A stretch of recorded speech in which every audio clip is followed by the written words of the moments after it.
So thank you, Mina and Lisa, and thank you also to class, because I think our two presentations are very linked. In fact, with this overview on the research that we are being conducting during NORC, I can now go through the pedagogical cases and let you know some of the let's call them results we have been collecting so far. In fact, when I was asked to make this contribution, I thought that the best way to think about pedagogical practices that we have been realizing by applying the TLA was to go through just through the teachers' pedagogical scenarios. You know, for every case we have been doing during those 2 years, teachers wrote a very detailed pedagogical scenario in which they mentioned all the activities, all tools, their motivation, and also the key experiences about implementing those cases.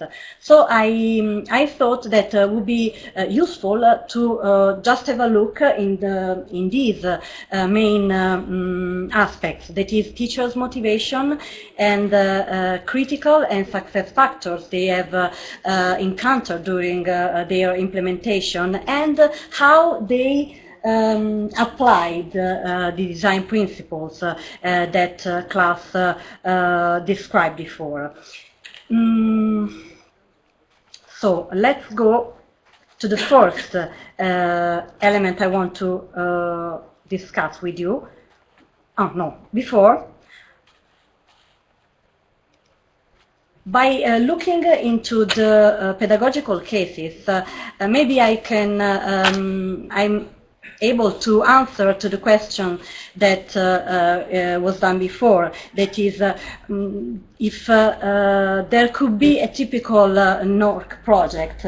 I don't know if there is a typical NORC project, because as class already said, there were many kind of cases in many areas, but maybe not maybe, in reality we found that the most typical case was a case in a small or medium class from 20 to 40 students, with one single teacher. Not always there were contamination between content areas or teachers in the same class, and also with a small duration, a medium small duration, and above all, it seems that the NORC project is more suitable to technical areas like we saw in the TAG cloud that class projected before. The electronics was one of the most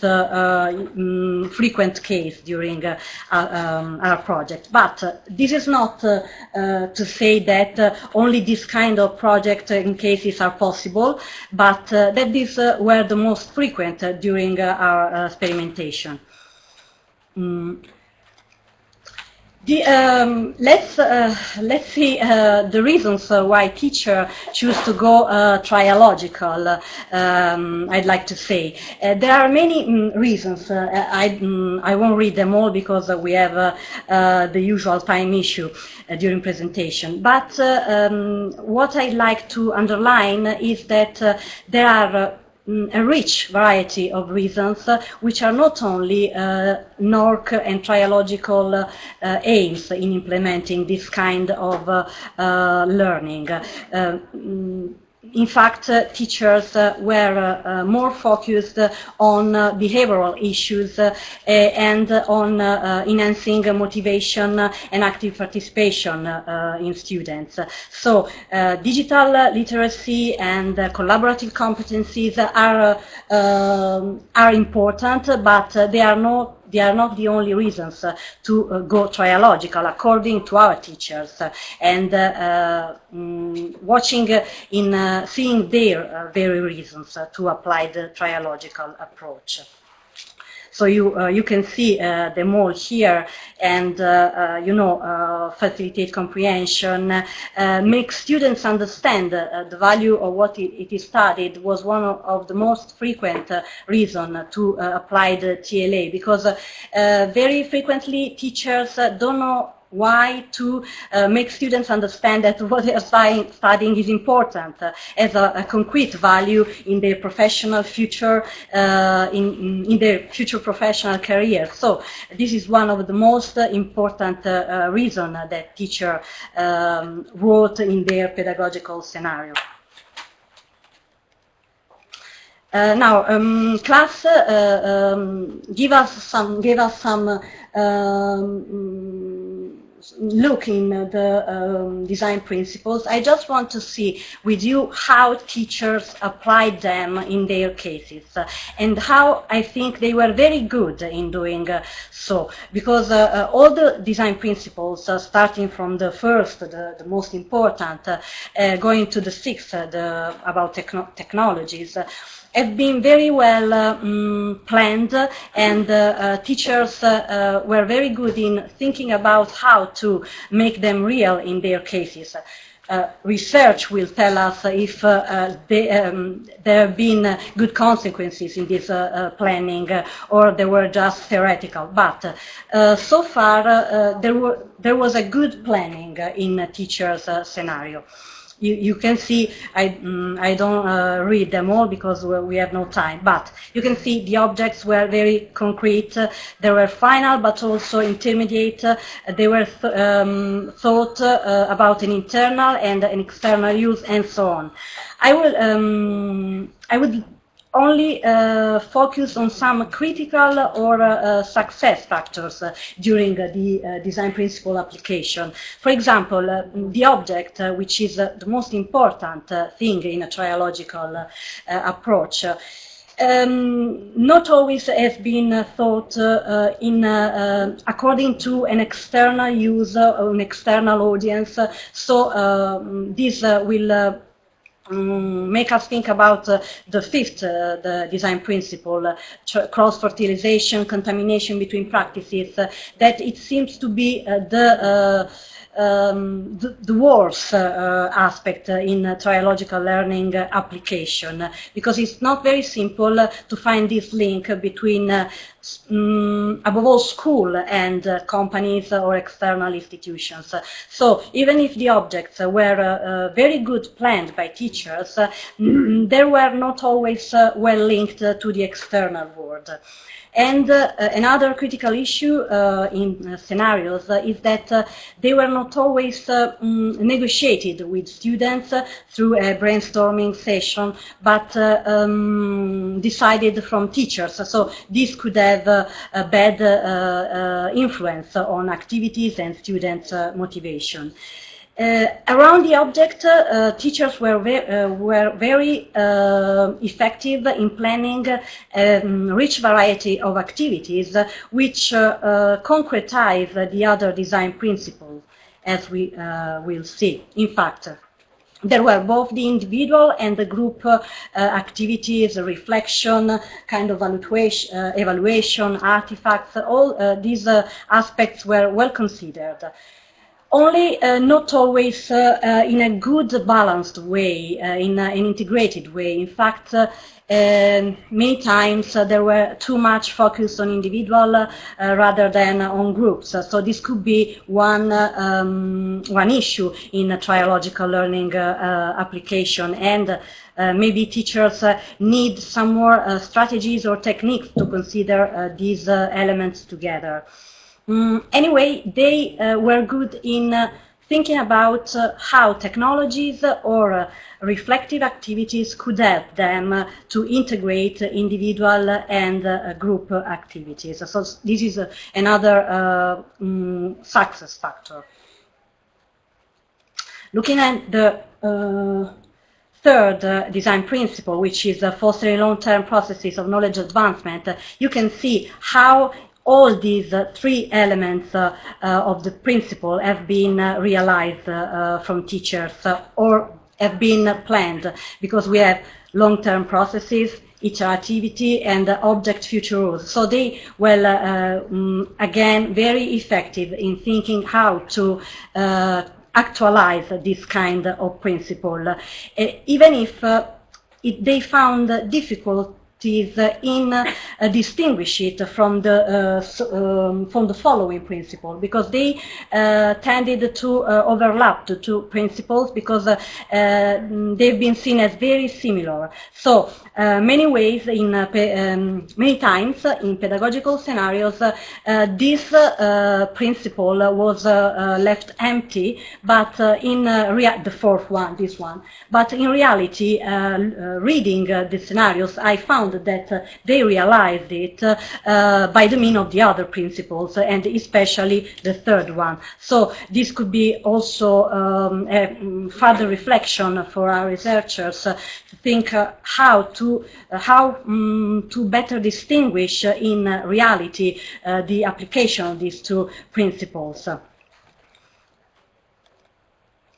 Let's go to the fifth one, which is promoting cross-fertilization. As I already told you, this was the last difficult to apply and actualize, but it depends on the level and on the content area, because in some courses, especially master or universities, it was easy to find some connection with companies or other institutions. Schools have more issues in this principle, even if but despite these difficulties, they try to realize some cross-fertilization by asking from external experts to come and do some lessons, or also by using a mixed group between different classrooms. So they try to respect also this principle, even if the results were not always so good. And this, I think, is one of the most important issues we have to think about, how to make this principle more real for teachers. We don't have very much time, maybe have to concentrate. Okay. Just so to say that I will go very fast on this principle, because teachers were very, very effective in planning how to use technologies. Many kinds of technologies for many uses, collaboration, reflection, evaluation. So I think that teachers were very clever in using technologies to make real and to actualize all the other principles, starting from the most important, the shared object, and going through reflection, individual and group activity, and so on.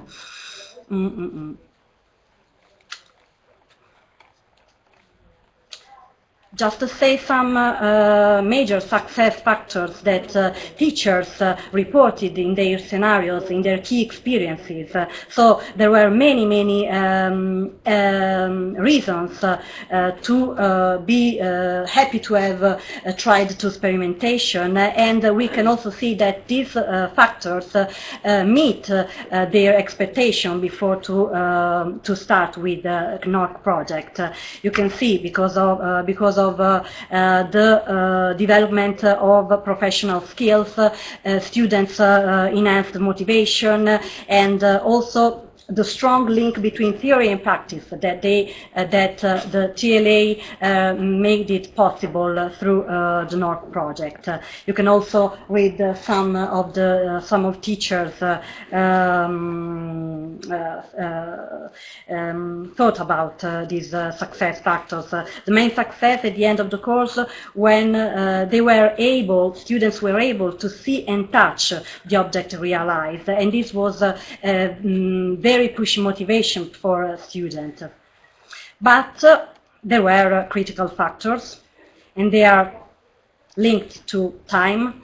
They are linked to digital competencies, both students and teachers, and to group work, which was not always effective, good, and participated, or to the evaluation issues.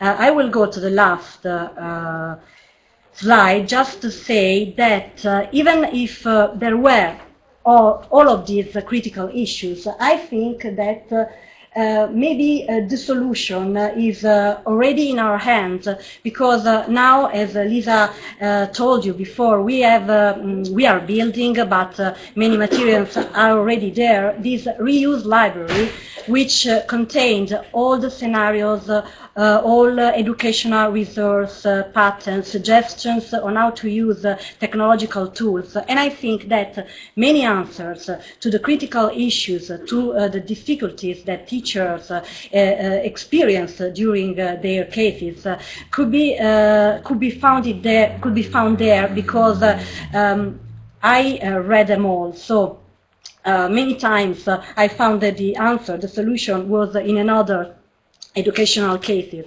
So if a teacher could have read the other pedagogical scenario, he would have read how the other teacher evaluated his students, how he could mix the individual evaluation with the group evaluation, and so on. So there are some critical issues, especially for example, the fifth design principle, the evaluation, the time, the digital competencies, but I think we have already some answers and some solutions to these issues. Thank you.